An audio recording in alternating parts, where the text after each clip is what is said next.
अस्सलाम वालेकुम दोस्तों अॼु तव्हांखे ॿुधाईंदासीं त ज़हर ज़िंदगी ड्रामे जी एक्टर आहे जेका हैबत सां गॾु हूंदी हुई। तव्हां ॾिठो जंहिंखे हैबत प्यार में मिठी मिठी बि चवंदो हुयो ऐं इन्हनि जो ॾाढो सुठो हिकिड़ो मतिलबु सीन ईंदो हुयो। जॾहिं बि ईंदो हो त उहो बहितरीनु ऐं दिलचस्प सीन हूंदो हुयो।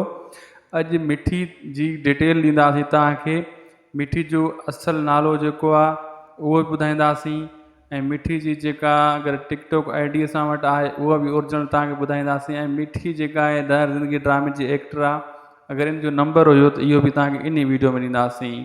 दोस्तों, ज़हर ज़िंदगी ड्रामे में हैबत सां गॾु जेको कमु करे रही हुई, लेकिन अचानक इन्हनि जो सीन ख़तमु थी वियो। हैबत ऐं मिठी गाइबु थी विया। तव्हां ॾिठा त इन्हनि जो वरी हाणे ज़हर ज़िंदगी ड्रामे में सीन नथो अचे।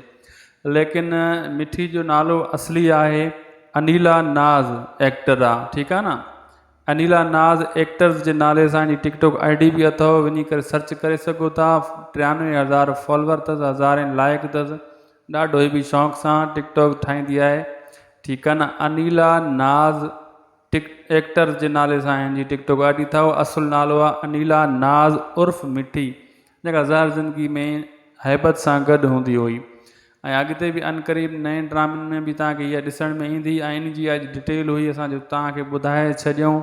जेका ऑडियन आहिनि असांजा, इन्हनि जा जेका फैन आहिनि, उन्हनि खे असुलु नाले जी ख़बर न हूंदी आहे, ॼाण न हूंदी आहे त इन्हनि जो असुलु नालो छा आहे।